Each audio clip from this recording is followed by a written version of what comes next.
everyone. Thank you so much for joining me today. I'm coming from you live at Sea Turtle Inc. here in South Padre Island, Texas. My name is Regina and I am an intern here at Sea Turtle Inc.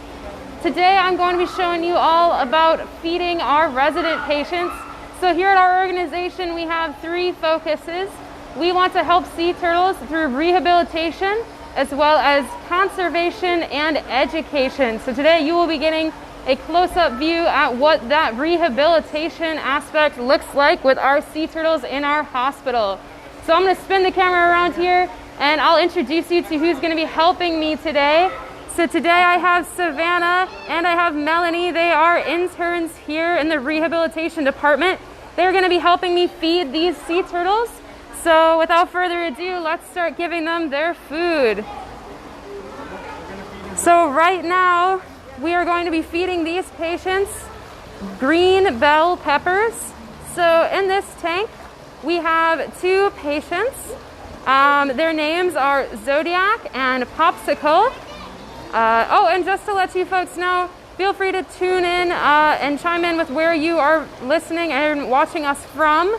I see that Miranda is visiting here, or is watching us from Minnesota, so please feel free to do that and ask any questions in the chat while we are watching this feeding. I would love to answer your questions here.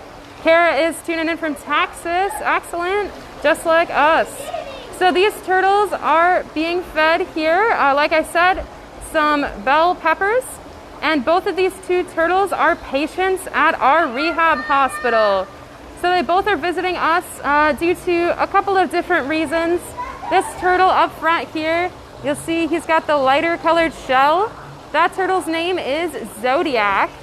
So Zodiac is one of our patients and he's been with us for quite a while.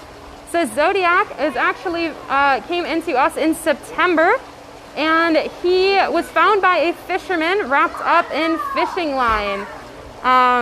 Thank you for the stars, Brittany. Happy to see you. So yes, the Zodiac came into us in September and he had a lot of problems. He had a large amount of tumors on his back from a virus, and he also had suffered some damage from being entangled in that fishing line. So I have a question here from Miranda. How long have you had your longest rehabilitation patients? So Zodiac is one of the patients we've actually had here with us the longest. So Zodiac, like I said, came in September. Thankfully, he is very, very close to being released. He just got approved for release, and we should be releasing him in the next few days, so stay tuned for that. We will be live streaming it. So I see also from Lauren here that are all of the turtles from the freeze released. So we do have still some turtles that are here with us from that freeze. But for the most part, yes, most all of those turtles, we were able to release over 2,000 sea turtles from that event that would not have survived without our help. So it was a very crazy time and we are now starting to return back to normal. Emily's asking how old are these sea turtles in this tank? So we're guessing that these turtles are somewhere from 3 to 5 years old. It's typically difficult to give an exact age estimate on the turtles, just because we can only guess based off of their size, and size is not always an exact science. They could just be bigger because they had better food sources. They could be smaller, but that's our guess at least. So let's see. I will give you all a little bit of a close-up look here on our turtles. So this is Popsicle up here. Brittany's asking, how did Zodiac get his name? So there was actually a documentary that was pretty popular when Zodiac came into us about the Zodiac killer. So that is where Zodiac's name came from. But all of our patients, they get their names from the people that found them. So that is where that name came from. But, you know, we have all sorts of fun names. We've got Popsicle, a sea turtle's name from a few years ago. His name was Brisket, and that's definitely a staff favorite. So we like to have all sorts of fun with those names. Michael says, I wish that there was a way to make fishing line that deteriorates after a certain amount of days when it's in the water. So yeah, fishing line unfortunately does take an incredibly long time to disappear from our environments. And yes, that would be an excellent development in technology. It would definitely do a lot to help a lot of wildlife. But All right, here, I'm not seeing any other questions so far. So I'll tell you a little bit more about why both of these turtles are with us here. So if you notice, all around the edge of their tank, it is marked in red. So that is actually to tell our rehab staff and remind them that these patients in this tank are under quarantine. Oop, they're both trying to grab that pepper. So both of these patients have a particular type of virus called Fibril Papillomatosis. Now that's a big mouthful, but basically what it is, it's related to the herpes virus, and it will present itself in the form of tumors on these sea turtles' bodies. So both of the turtles in this tank have had those tumors removed from their bodies and are thankfully on the road to recovery. But we still want to make sure that they do not accidentally spread those tumors and viruses to other patients. What is Zodiac's favorite food, Kara is asking. So all of our green sea turtles, which is what these two are, they actually love to eat veggies.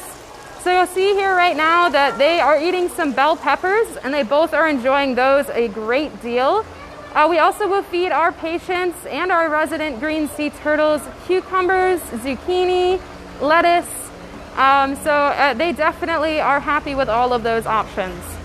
But I am going to spin around here, and we are going to take a look at our tank right next door. So these patients have also both been fed. So in here we have Justice and we have Calcifer. So let me get a close-up look here. So this right here is Justice. I know that that's him because of that mark on the back of his head. So Justice came into us, unfortunately, with what looks to be some damage on his skull. Thankfully, it appears that he does not have brain damage, but he did also have that Fibril Papillomatosis virus in his system. So we've had to remove those tumors. So that's why he's still with us. And then right next door to him is Calcifer. So they are both swimming right next to each other. Calcifer is the turtle on the right. So they both are staying in this same tank together. I see Jennifer asking about the PVC piping in here. What is it mimicking? So that PVC piping is actually a sort of structure that the turtles can use to scratch their backs as well as rest. So it is a nice material, it's easy to clean, and it is giving the turtles what they need if they ever need a break. Lauren is asking, how common is that virus in turtles? So the Fibril Papillomatosis virus has recently been shown quite frequently in green sea turtle species in particular.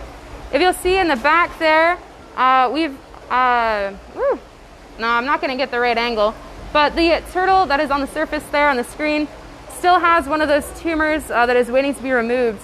So unfortunately, it is showing up in some of our green sea turtles in the wild, and it is something that we, of course, want to help our patients with before they're able to be released.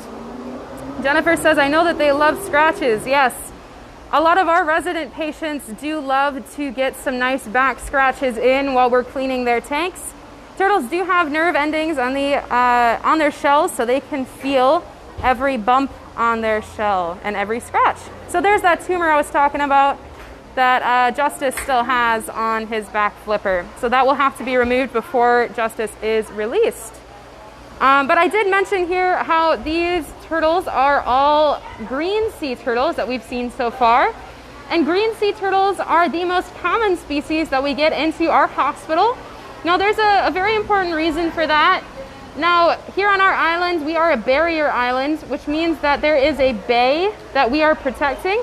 And that bay is incredibly shallow, and it has green sea turtles' two favorite foods, seagrass and algae.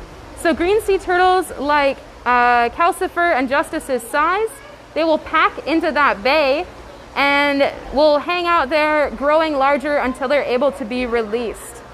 So we will get a lot of greens because there's just a lot of greens out in the wild here that can be injured and brought into us. So Lauren was asking, do you find more males or females? So that's an interesting question. It's actually really difficult at this age to tell the difference between a male and a female sea turtle. So both of these turtles, they are juveniles. They're only a few years old. And they will not begin to show any sort of difference in their bodies between male and females until they have reached sexual maturity, and that will be when they are in 15 to 20 years old. So right now there is no easy way to tell, though if these were adult green sea turtles, they would have longer tails if they are males and shorter tails if they are females. But since they're both so young, we actually can't tell. So it's an interesting problem that sea turtle biologists have. So I see a question here about the white contraption in the water. So that is that PVC pipe. It is a structure that we place in these tanks so that these turtles have a place to rest, so that they are able to take a break out of the water. It also is a great way for them to scratch their backs. Emily is asking who our oldest turtle is here. So that is not any of our patients here in the hospital. The oldest turtle would be one of our residents. So we have two sea turtles that were found in the 1980s, and those are Merry Christmas and Jerry. And so both of those turtles, at the very least, would be 40 years or more of age. And since they're both green sea turtles, they could live to be in their 80s, 90s, or even hundreds. So sea turtles have a very long life, which is why it's really important that we help them out and recover so that they're able to be released so they can live that full life. But I'll show you around here a little bit. So I've been looking at some tanks here. There's a lot of other tanks that we have here in our hospital where we have all of our patients. I believe right now we have about 18 patients with us right now. I've just shown you 4 of them, but there are a lot of other sea turtles that we have here with us right now that we're helping release. Lauren says that Gavin, the 5 years old, would like to know if the turtles play with toys. So that's a great question, Gavin. So our sea turtles, it's not exactly like a toy, but we can tell that a sea turtle is doing well. Excuse me, I've got a motorcycle driving by. We can tell when that sea turtle is recovering when they're able to find their own food, which I think kind of looks like them playing with toys. With these green sea turtles, we will put lettuce on a bar and we'll sink it to the bottom of the tank, and then they'll have to dive down and grab that food themselves instead of eating it off the surface. So it gives the turtles something to do, and it also lets us know that they are healthy enough to be released. So it's kind of like playing with a toy so that they stay busy and that we know that they are healthy. James, you say that you're coming down to visit the family in July. Yeah, we would love to have you here. Here at our facility, we have this hospital that you can visit. As you see, folks are visiting right now at our facility. And then this is just one building. We also have our education complex where you can see our 5 non-releasable sea turtles as well and see them in their nice large tanks. So we have plenty here for you to do, and the island really is a beautiful place to visit. All right, folks, I'm not seeing any other questions here that I could answer. Although, Michael, I do appreciate the reminder to always recycle your fishing line. That is incredibly important. It can do a lot to help our ocean animals so that they are not accidentally injured. But, all right, folks, well, I am going to wrap things up here then.